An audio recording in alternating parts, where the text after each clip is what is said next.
Hello guys, myself Manish Yadav.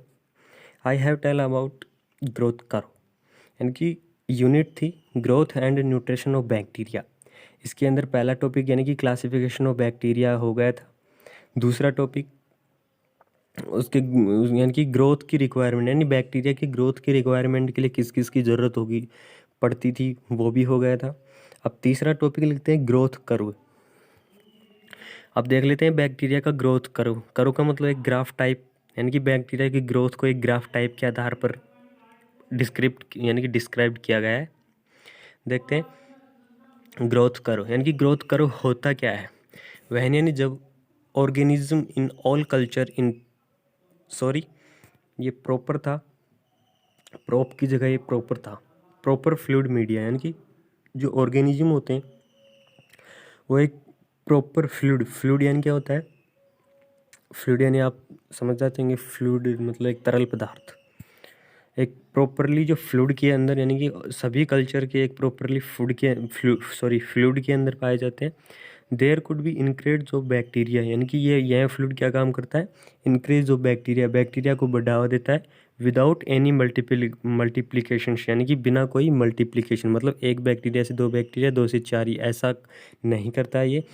For यानी कुछ समय के लिए यानी कि कुछ समय के लिए जो ये फ्लूइड होता है ये बिना मल्टीप्लिकेशन के ऑर्गेनिज्म को क्या करता है, इनक्रीज करता है। दिस इज द फ्लूइड यानी कि यह फ्लूइड क्या होता है, by multiplication increase in number of the bacteria यानी कि उसके फॉर सम टाइम यानी कुछ समय बाद जो ये फ्लूइड होता है ये मल्टीप्लिकेशन करता है बैक्टीरिया का और increase in number of the bacteria, और बैक्टीरिया की जो नंबर यानी कि बैक्टीरिया की जो संख्या होती है उनको इंक्रीज कर देता है, बढ़ा देता है। और एक्सटेंड द मीडिया, और क्या करता है जो कल्चर मीडिया होते हैं उसके अंदर क्या करता है, एक्सटेंडेड यानी फैलाना, एक्सटेंड यानी फैलाना, यानी कि क्या करता है जो मीडिया कल्चर के अंदर बैक्टीरिया क्या करता है, फैला देता है, जिसे हम क्या कहते हैं, लुक एट नेक्ड आई यानी कि हमें अपनी आंखों से देख सकते हैं। आफ्टर सम टाइम कुछ समय बाद ग्रोथ रेट स्टेशनरी यानी कि कुछ समय बाद ग्रोथ रेट कम होती जाती है एंड लेट ऑन डिक्लाइन, और लास्ट में क्या होती है, डिक्लाइन यानी कि बिल्कुल बंद हो जाती है। काउंटिंग ऑफ बैक्टीरिया, काउंटिंग यानी क्या करना, काउंट करना, इक्वल यानी कि इकट्ठा यानी कि एक दो तीन चार ऐसे काउंट किए जाते हैं। बैक्टीरिया को काउंट करना यानी कि डिफरेंटेड पीरियड आफ्टर इवाकुलेशन यानी कि उसके निकास के बाद, यानी कि इवाकुलेशन का मतलब होता है निकास करना। उसके निकास के बाद यानी कि डिफरेंटेड जो पीरियड होते हैं, पीरियड यानी कि जो डिफरेंट जो टाइम होता है उनके आधार पर यानी कि डिफरेंट टाइम यानी अलग अलग टाइम के अंदर क्या करते हैं, बैक्टीरिया को काउंट कर लेते हैं। एंड इवेंट ऑफ सिक्वेंस यानी कि इवेंट यानी घटना, इवेंट यानी घटना होती है, और जो भी घटनाएं होती हैं उनको सीक्वेंस से देख लेते हैं, ठीक है, और रिप्रेजेंट कर लेते हैं ऑन ग्राफ, और ग्राफ के अंदर क्या करते हैं, रिप्रेजेंट उपस्थित करते हैं। रिप्रेजेंट मतलब उपस्थित करना, ठीक है। इस लाइन में ये बताया गया है यानी कि डिफरेंट पीरियड, अलग अलग टाइम के अंदर बैक्टीरिया को हम काउंट कर लेते हैं, और उसके जो इवेंट आते हैं यानी कि जो काउंट करने के दौरान जो इवेंट आते हैं हमारे, उस इवेंट को हम सीक्वेंस के साथ यानी कि 1 बाय 1 करके ग्राफ के अंदर रिप्रेजेंट कर देते हैं। ओके, ये ग्राफ देख लेते हैं। ये देख लेते हैं इनिकुलेशंस होता हुआ, ये नंबर ऑफ द सेल्स यानी सेल्स के नंबर बताएगा कि बढ़ रही हैं घट रही हैं, और ये नीचे टाइम बताएगा यानी कि घंटों के अंदर टाइम बताएगा, ठीक है। देख लेते हैं लैग फेज के अंदर कुछ नहीं बढ़ता है यानी कि समटाइम्स के लिए जो बैक्टीरिया की संख्या वगैरह नहीं बढ़ती है, ओनली जो फ्लूइड होता है उसके अंदर ये काम करते हैं। उसके बाद देख लेते हैं जैसे ही ये थोड़ा सा आगे चलता है इसके अंदर नंबर ऑफ सेल्स के अंदर क्या होती है, बढ़ाव आ जाता है, यानी कि नंबर ऑफ सेल्स क्या होती हैं, बढ़ जाती हैं।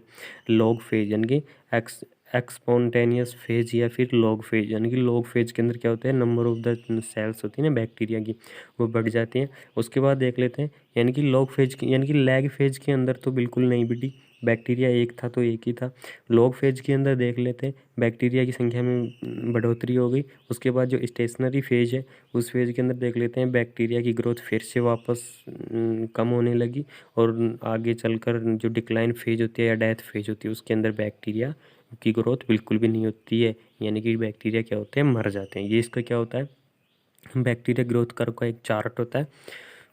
उसके बाद देख लेते हैं फेजेज ऑफ ग्रोथ कर्व, यानी कि जो बैक्टीरिया का जो ग्रोथ कर्व होता है उसके अंदर कितनी फेज होती हैं, वो मैंने पहले ही ग्राफ के अंदर बता दी थी, वो देख लेते हैं। Many type of the growth curve is, यानी कि जो ग्रोथ कर्व की जो फेजेज होती हैं वो अनेक टाइप की होती हैं। पहली फेज लैग फेज, दूसरी फेज लॉग फेज, तीसरी फेज स्टेशनरी फेज और चौथी फेज डिक्लाइन फेज। यानी कि ग्रोथ कर्व के अंदर क्या होती हैं, 4 फेज पाई जाती हैं। लैग फेज क्या होती है, यानी कि पहली फेज देख लेते हैं lag phase. It is a short duration, यानी कि जो शॉर्ट यानी छोटा, ड्यूरेशन यानी क्या होता है, समय। यानी कि लैग फेज का जो टाइम होता है वो छोटा होता है, यानी कि 1 से 4 घंटे का होता है। एंड ड्यूरिंग दिस फेज, और इस फेज के अंदर क्या क्या अक्कर यानी क्या होता है, पैदा होना या निकलना, यानी कि इस फेज के दौरान क्या क्या चीज़ें निकलती हैं, देखते हैं। Increase in size of the cell of the bacteria, यानी कि जो बैक्टीरिया की जो सेल यानी कोशिका, यानी कि बैक्टीरिया की जो कोशिका होती है उसकी साइज़ क्या होती है, बढ़ जाती हैं। इंक्रीज इन मेटाबॉलिक रेट, यानी कि जो बैक्टीरिया की जो मेटाबॉलिक रेट होती है वो बढ़ जाती है। एप्लीकेशन टू न्यू एनवायरनमेंट, यानी कि नए जो वातावरण होते हैं उनका एप्लीकेशन होता है, और नेसेसरी एंजाइम, यानी जो आवश्यक एंजाइम होते हैं उनकी आवश्यकता होती है, ठीक है। या इंटरमीडिएटेड टू मेटापोलाइट्स आर बुल्डअप, यानी जो मेटापोलाइट्स होते हैं ना वो बनाए जाते हैं फॉर किसके लिए, मल्टीप्लिकेशन, यानी कि बैक्टीरिया की ग्रोथ की मल्टीप्लिकेशन के लिए जो मेटापोलाइट्स होते हैं ना उसकी ज़रूरत पड़ती है।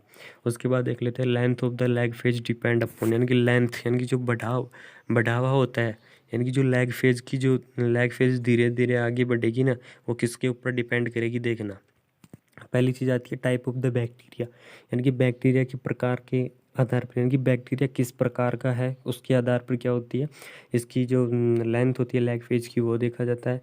और better the medium shorter the lag phase, यानी कि जो मीडियम बताया गया है वो बेटर होता है, और शॉर्टर होती है क्या होती है, लैग फेज क्या होती है, शॉर्ट यानी छोटी होती है। The phase of the culture, यानी कि जो इस फेज के अंदर जो कल्चर होता है ना उसके अंदर क्या होता है, वो किसके साथ होता है, इंसुलेशन इज टेकन, यानी कि इंसुलेशन कहते हैं टेक लिया जाता है। उसके बाद चौथा कहते हैं एनवायरमेंटल फैक्टर, यानी कि जो वातावरणीय जो फैक्टर होते हैं वो भी क्या करते हैं इसको, इस पर डिपेंड, जैसे टेम्परेचर, यानी कि टेम्परेचर भी डिपेंड करता है बैक्टीरिया की ग्रोथ के अंदर। उसके बाद देख लेते हैं लॉग फेज, यानी कि लॉग फेज देख लेते हैं, यानी कि पहली हो गई लैग फेज, उसके बाद लॉग फेज देख लेते हैं। लैग फेज तो क्या थी, शॉर्ट ड्यूरेशन था, और लॉग फेज के अंदर क्या बताया गया है, आफ्टर द लैग फेज, यानी कि लैग फेज के बाद cell are started dividing and their number increase in geometrical progression with time. यानी कि लैग फेज के बाद क्या होता है, स्टार्टेड यानी शुरू होना, डिवाइडिंग यानी बांटना, देयर नंबर यानी संख्या, एनकरेज यानी बढ़ना, जियोग्राफिकल प्रोग्रेशन, यानी कि लैग फेज के बाद जो बैक्टीरिया की जो सेल होता है उसके अंदर डिवीजन क्या होते हैं, स्टार्ट हो जाते हैं। यानी कि डिवीजन का मतलब होता है एक से दो सेल, 2 से 4 सेल, ऐसे उसके होते हैं, उसके अंदर डिवीजन होना शुरू होते हैं। एंड देयर नंबर, उनकी संख्या क्या होती है, बढ़ जाती है, ठीक है। यानी कि टाइम के साथ साथ उनकी जनसंख्या बढ़ जाती है एक जियोमेट्रिकल प्रोग्रेशंस के अंदर, ठीक है। उसके बाद it logarithms of viable count plotting time give straight line during this period, यानी कि ये किसके आधार पर बताया गया, एक लॉगरिदम्स, यानी कि लॉगरिदम्स के आधार पर जो उसका काउंट किया गया था वो उसमें क्या था, ये स्ट्रेट लाइन, यानी कि इस पीरियड के दौरान क्या क्या क्या दर्शाया जाता है कि स्ट्रेट लाइन दिखाता है, यानी कि जो बैक्टीरिया की ग्रोथ होती है वो एक स्ट्रेट लाइन दिखाती है इस दौरान। पहली चीज़ यानी लॉग फेज के अंदर क्या क्या बताया गया है, bacteria have high rate of the metabolism, यानी कि इस फेज के अंदर स्ट्रेट लाइन का मतलब होता है कि बैक्टीरिया की संख्या में वृद्धि होती है। अगर बैक्टीरिया की संख्या में वृद्धि होगी तो बैक्टीरिया को हाई मेटापोलाइट्स करने की ज़रूरत होगी, मतलब उसको हाई मेटापोलाइट्स करना पड़ेगा जिससे वो अपनी संख्या को वृद्धि कर सके। तो इसमें क्या होता है, bacteria high rate of the, यानी कि हाई रेट में क्या रखते हैं, बहुत हाई मात्रा में मेटाबॉलिज्म रखते हैं। Bacteria development best morphology with typical biochemical rack, यानी कि जो बैक्टीरिया का जो डेवलपमेंट यानी उसका विकास होता है वो क्या कहता है, एक मोर्फोलॉजी के आधार पर होता है, और किसके साथ, एक टिपिकल बायोकेमिकल रैक के साथ साथ मोर्फोलॉजी के आधार पर उसका क्या होता है, डेवलपमेंट होता है। Bacteria are more sensitive antibodies, यानी कि जो बैक्टीरिया होते हैं वो कहते हैं बहुत ही सेंसिटिव मतलब संवेदनशील, सेंसिटिव का मतलब होता है संवेदनशील, यानी कि बहुत ही संवेदनशील होते हैं हमारी एंटीबॉडीज से। उसके बाद control of the log phase is brought about, यानी कि जो जो लॉग फेज का जो कंट्रोल होता है ना वो किसके द्वारा किया जाता है, हम देखते हैं। यानी कि जो कंट्रोल होता है ना हमारे लॉग फेज का, वो किसके आधार पर होता है, नेचर ऑफ द बैक्टीरिया, यानी कि बैक्टीरिया की नेचर देखी जाती है, किस प्रकार का नेचर है, कितने एनवायरनमेंट के अंदर वो जीवित रह सकता है, कितनी देर तक जीवित रह सकता है, ये बताया गया है। उसके बाद टेम्परेचर, यानी कि वो कितने टेम्परेचर पर बैक्टीरिया जीवित रह सकते हैं। उसके बाद rate of penetration of the medium, यानी कि जो रेट होती है ना उसकी पेनिट्रेट की, यानी कि पेनिट्रेशन करने की, यानी भेदने की, वो क्या होती है, मीडियम होती है, यानी कि मीडियम के अंदर होती है। And depending on concentration of the material in medium, यानी कि जो मीडियम के, यानी कि जो मीडियम साइज, सॉरी जो मीडियम कल्चर होते हैं ना, मीडियम कल्चर के अंदर क्या होते हैं, उसकी कंसंट्रेशन, यानी जो मटेरियल होता है ना उसकी कंसंट्रेशन के ऊपर डिपेंड करता है कि बैक्टीरिया कितना पेनिट्रेट होगा। उसके बाद क्या होता है, स्टेशनरी फेज, यानी कि तीसरी फेज आती है stationary phase. After some time, यानी कि जो कुछ समय बाद, फ्यू हावर्स या फ्यू डेज, यानी कि कुछ घंटे या फिर कुछ दिन बाद, एक स्टेज कम हुआ है, यानी कि यह स्टेज क्या होती है, आती है multiplication and death become almost equal, यानी इसके अंदर क्या होता है, मल्टीप्लिकेशन, यानी कि इसकी बैक्टीरिया की ग्रोथ, और डेथ यानी कि और बैक्टीरिया का मृत्यु क्या होती है, ऑलमोस्ट इक्वल, यानी कि समान समान होती है, यानी कि उतने ही बैक्टीरिया बढ़ते हैं उतने ही बैक्टीरिया मरते हैं, इस फेज के अंदर ये होता है। और it may be due to, और ये किस कारण होता है, यानी कि ये उतने ही बैक्टीरिया मरना उतने ही बढ़ना, ये किस कारण होता है, depletion of bacteria and sorry nutrition, यानी कि न्यूट्रिशन की डिप्लेशन की वजह से ये होता है, या फिर टॉक्सिक सब्सटेंस, यानी कि एक्यूमुलेशन का मतलब होता है जमा होना या इकट्ठा होना, यानी कि अगर टॉक्सिक सब्सटेंस इकट्ठा हो जाते हैं या जमा हो जाते हैं तो उसकी वजह से क्या होता है, जो ये मल्टीप्लिकेशन और जो डेथ होती है ना ये इक्वल होते हैं।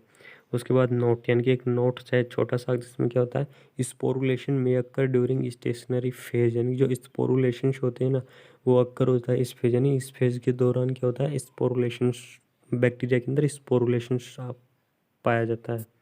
उसके बाद चौथी फेज देख लेते हैं। चौथी फेज के अंदर आता है डिक्लाइन फेज, यानी कि डिक्लाइन फेज होती है ड्यूरिंग दिस फेज, यानी इस फेज के दौरान क्या होता है, application decrease due to death of cell during this phase, यानी कि इस फेज के दौरान क्या होता है, जो एप्लीकेशन वो डिक्रीज यानी कम होना, ड्यू टू यानी के कारण, डेथ ऑफ सेल यानी सेल यानी जो कोशिका होती है उसकी मृत्यु के कारण जो एप्लीकेशंस होती हैं उनके अंदर कमी हो जाती है। और कौन कौन से फैक्टर रेस्पॉन्सिबल होते हैं हमारी डेथ ऑफ सेल्स के लिए, टॉक्सिक एक्यूमुलेशंस, यानी कि टॉक्सिक सब्सटेंस का एक्यूमुलेट यानी जमा होना, तो टॉक्सिक सब्सटेंस का जमा हो जाना, न्यूट्रिशनल लैक्स यानी कमी, तो न्यूट्रिशंस की कमी के कारण हो जाना, या फिर ऑटोलाइटिक एंजाइम, यानी कि जो ऑटोलाइटिक एंजाइम होते हैं, ऑटोलाइटिक एंजाइम की कमी के कारण भी ये हो सकता है। यानी कि ये 4 फेज थी। उसके बाद एक लास्ट फेज होता है सर्वाइवल फेज। सर्वाइवल फेज के अंदर क्या बताया गया है, वहन यानी जब मोस्ट ऑर्गेनिज्म हैव यानी रखना, यानी कि जो मोस्टली जो ऑर्गेनिज्म होते हैं वो क्या रखते हैं, duration of the few survival for several month या ईयर, यानी कि कुछ समय का ही ड्यूरेशन, यानी कि एक कुछ समय का ही एक ड्यूरेशन होते हैं, वो जीवित रहते हैं, सर्वाइव करते हैं, या कुछ मंथ के लिए या फिर कुछ ईयर के लिए, ठीक है। यानी कि सेवरल होते हैं किसके लिए, कुछ मंथ या कुछ ईयर के लिए ही वो क्या करते हैं, अपना ड्यूरेशन रख पाते हैं, या फिर जो बैक्टीरिया होते हैं वो जीवित रह पाते हैं, ठीक है। ये 5 फेज थी, ठीक है। यानी कि nutrition of the bacteria growth की यूनिट के अंदर 3 टॉपिक हो गए, तीसरा टॉपिक था ग्रोथ कर्व। ओके गाइस आपसे रिक्वेस्ट है कि जो भी अगर समझ में ना आए टॉपिक या फिर कोई भी पार्ट, तो प्लीज़ कमेंट बॉक्स में बता देना, मैं उसका वापस रिप्लाई अवश्य करूँगा। और please guys support and subscribe my channel. Thank you all.